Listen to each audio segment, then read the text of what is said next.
Welcome back to the Naked Proverbs podcast, where we unclothe the truth about Black love, family, and marriage. My name is Nik Scott, one of your hosts, and I'm here with my husband. What's going on? It's your boy Rich, and today we are going to talk about friendships. Right at the start of every episode, we always remind our listeners that we are not trained, licensed, or professional therapists or counselors. We've been married a long time, and Naked Proverbs is our platform to share our advice, our stories, our opinions, and our experience. If you haven't already, make sure that you're following the Naked Proverbs on whatever podcasting platform you listen on. And if you like what you hear, show us your love and support by giving us a 5-star review on iTunes. As always, we want to take a moment and say thank you to all of our listeners that have chosen to tune in and spend your Sunday afternoon with us. Thank you. If he ain't your daddy, your brother, your uncle, or your cousin, then he can't be your friend.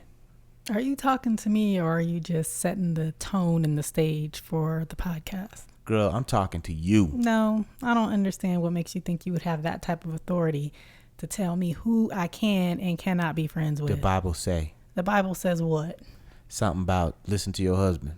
You clearly don't read your Bible, because I'm pretty sure the Bible doesn't say anything about listening to your husband. And if your husband is talking that type of crazy talk, then there needs to be some type of conversation around it. That's in 2 Jeremiah 17:9. No, seriously, y'all. I say that jokingly because I think a lot of spouses, couples, fail to have that conversation about friendships of the opposite sex. And I don't think that it's fair to say that, if you've had a friendship of the opposite sex prior to marriage, or maybe even you've, some kind of way created a friendship after you were married with someone of the opposite sex, that is just a no-go altogether. I think with the right rules and parameters around it, that it is something that is possible. I totally agree with you. I do not believe that just because you get married or jump the broom, all pre-existing relationships that were there before you got married should automatically cease. I just think that's unfair. I think that's unrealistic. I think that sets the stage for some pretty unhealthy conversations and interactions between a husband and a wife. But I do think that there needs to be conversation about that before you get married. What does that look like for your marriage? Because let's say that the friendship is a friendship that was from a past relationship. I would say I would not be very comfortable with that if that were our situation, if there was some young man or some old man, whatever, that you had a previous relationship with, and then y'all just realized that you were better off friends. I don't know if I could be cool with him being your friend. Well, I don't know how comfortable I am with you insinuating that these are situations that would happen in our marriage, because for us, this is not something that I don't feel like, I personally don't have friends of the opposite sex. So I don't know if saying for me, or is that just in general advice that you would give to the people listening? Because I do think that there are exceptions to the rule, right? I just said that no, you shouldn't just cut off all of your friends of the opposite sex just because you jumped the broom. You should have conversations around it. But the exception to that rule is, yes, I agree with you, is if you had a previous romantic relationship with that person, then I don't think you should be friends with that person if you're married. And yes, this is all hypothetical because I know that you don't have any male friends. That's not a concern in our marriage. But I think that when we're discussing this, there are certain rules or regulations that I think if a couple has decided to have this conversation, or if they're considering, or if they've already kind of in this situation, should definitely take into account. And I think a big one is you need to make sure that there's transparency in what that relationship looks like. If it was, we just dated for a week and then we decided we want to be friends, and you're not saying that to your spouse, then you're already creating a lack of honesty and you're not being totally transparent.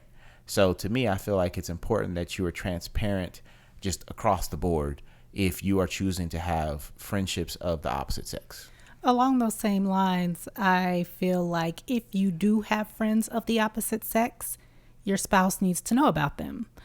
It shouldn't be a secret. It shouldn't be a surprise. And I understand that you may have met your spouse after you've graduated from college. So you may have some friendships that came from college or that you've maintained from college, or you may even have friends that you took a bath with when y'all were babies and y'all grew up together, and your spouse doesn't know about that.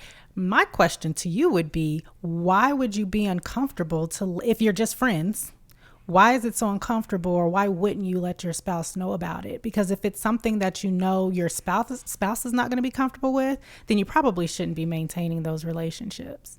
And I think that's a great point, because I think it would be just totally disrespectful for some woman to come knock on our door that you've never met, you've never heard about, you don't know nothing about.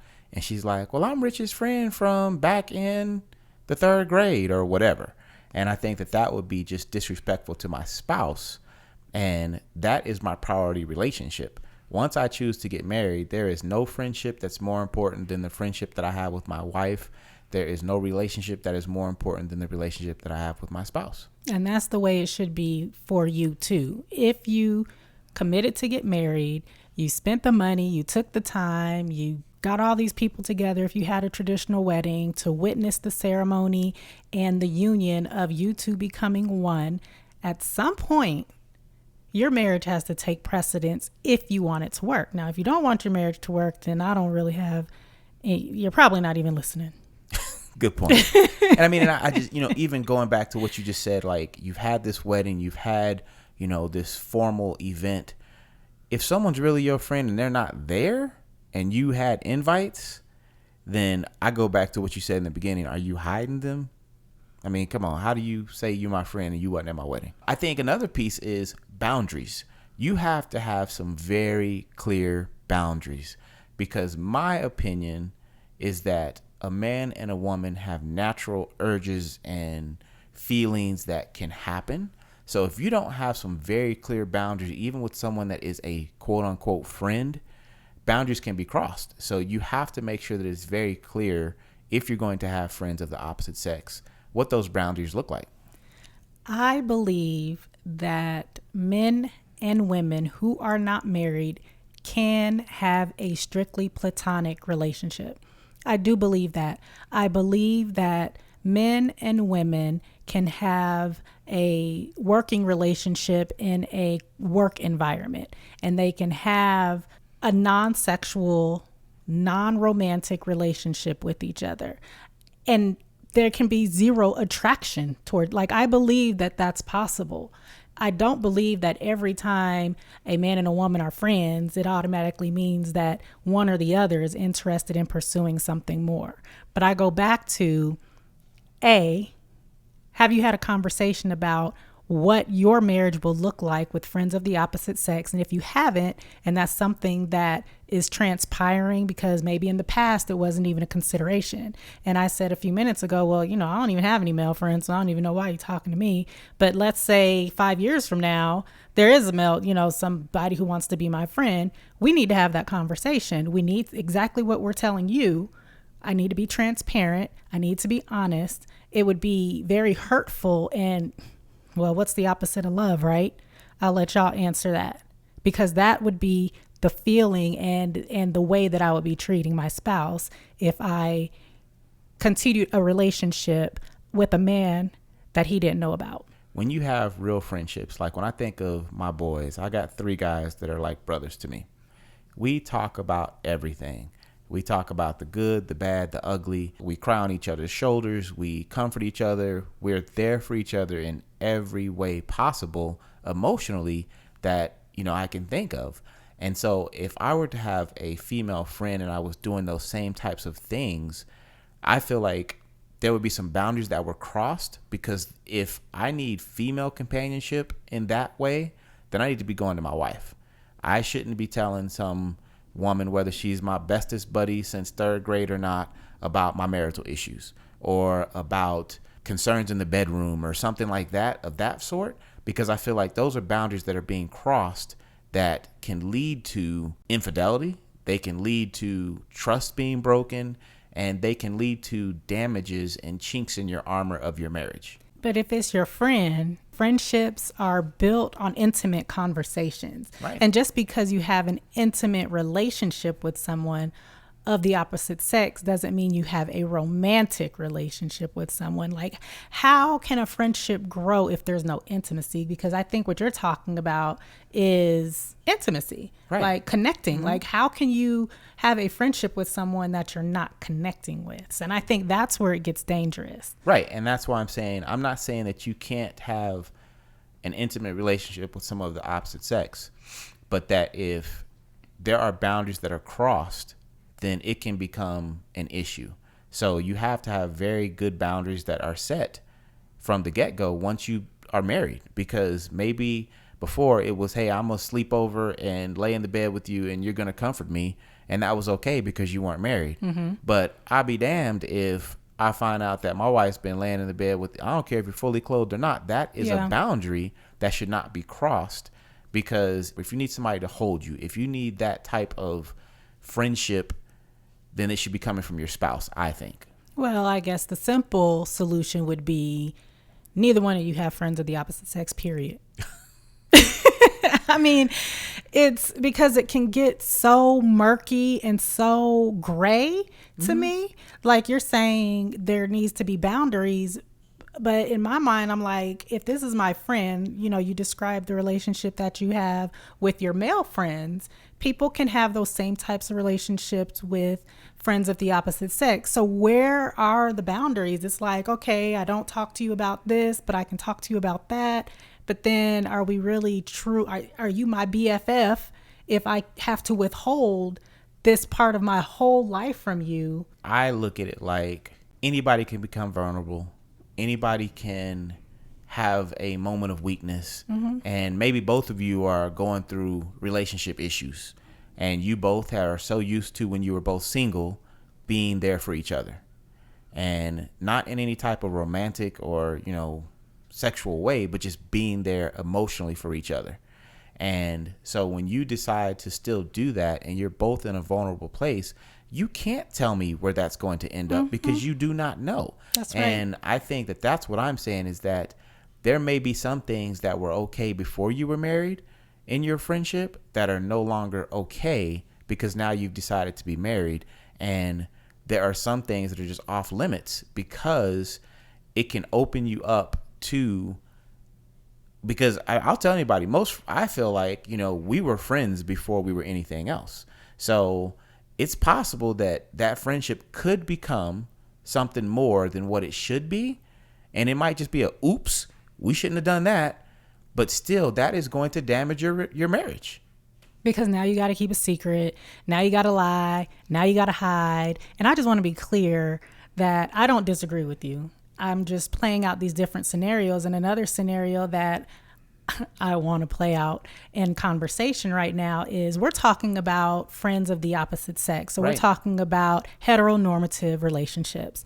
So what about friends of the same sex who might be exploring other forms of sexuality, bisexuality or homosexuality? And that's my friend, but we know that she's also interested in the same sex. I think it's the same boundaries, because I think that when you start talking about the sexual aspect, when you earlier said, a friend that there is no way, like we ain't even there, there's no way it's going to ever be there, I'm not physically attracted to him or her, or whatever the situation is.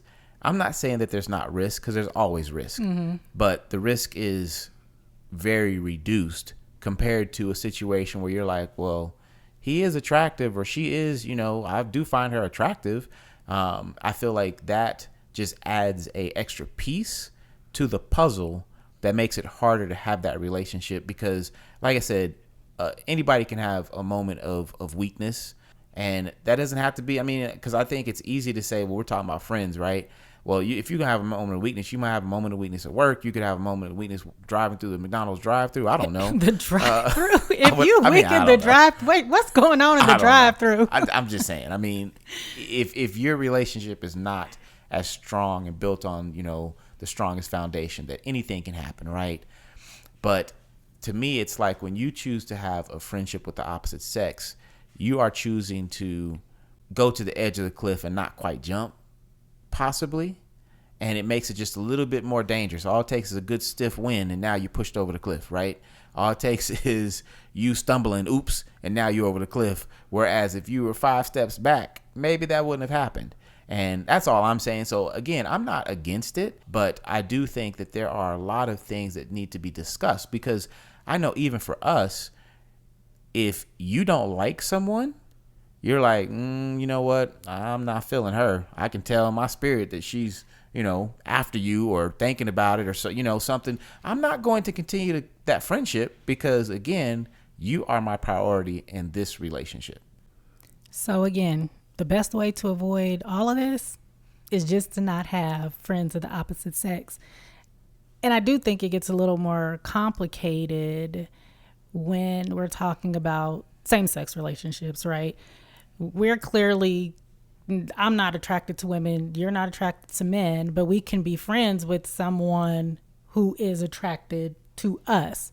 And I think those same conversations should be had in the marriage, because the same situation can happen. You can't predict the future. So for me, it's always best to just not even engage in any type of situation that might potentially put your marriage and your relationship in danger. So it doesn't matter if it is a lesbian woman or a man, to me. Right. It's the same thing.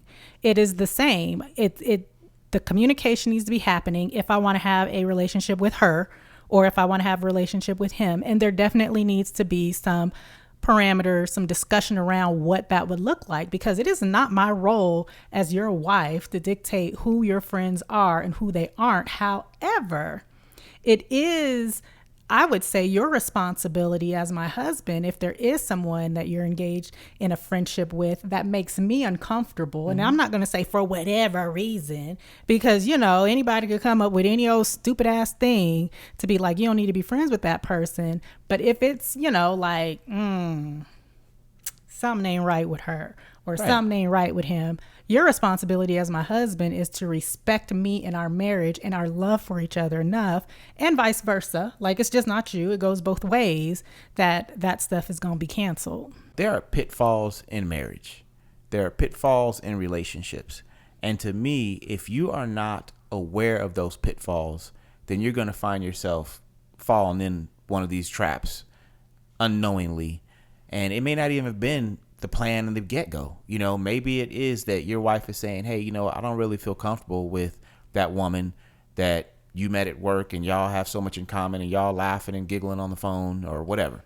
Like, to me, that friend doesn't have the right to call after a certain time, because that begins to impede on our relationship. And that's where I feel like it's such a slippery slope, because it could be like, well, maybe that female friend of yours is going through a breakup or they're having car trouble or whatever, right? Well, where does the line? That's right. Where's the line? Like, why are you calling me first? You don't have a boyfriend, a dad, a brother, some other male figure in your life that you can call. AAA. Because I know now that would be an issue if some woman was calling my phone. And I can tell you now, if a woman's calling my phone, she is related to me. Not if it ain't necessary. business. I'm going to say, yeah. I'm business, but I mean, if it ain't business, and it's not even like I've ever got a business call and I'm like, I haven't spoken to you about who's on the phone or whatever, because for me, I don't want to create issue in my marriage based off of something that is pointless. Like, why? So for me, I'm very big on avoid it, and then you don't have to worry about it. Rather than let's see how far this can go and see if we can almost get, like, what's if we the point? Can navigate through the murky waters of whatever might happen in a moment of vulnerability or drunkenness or I'm high or whatever excuses people come up with. The bottom line, again, to me, is if you can't have a friendship a thriving friendship or relationship with someone without it being that super intimate, that super connection, that super, I need to call her because I just got fired or I just got laid off and I need to talk to my best friend. That to me, like, I don't know. Because Just I avoid look it at that. altogether. Like, just don't set your marriage up for failure. We're here Right. to help you set your marriage up for success. And that is not wisdom. Because I look at that example you gave, and it's like, if your first reaction is not to call your spouse, then I would say you've got some things you want to figure out there first. Like, I should never have a high or a low in my life and think, oh my God, I need to call some other woman, whether she's my friend, my mother.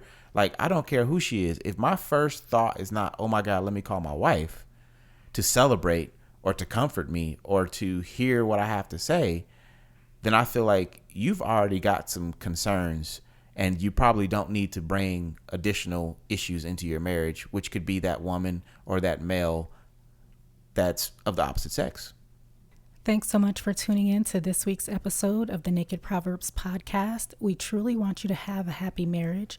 We want you to thrive in your marriages and indulge in your spouses on a regular basis. Don't forget to follow the Naked Proverbs on whatever podcasting platform you listen on, and we will talk to y'all in the next one. Peace.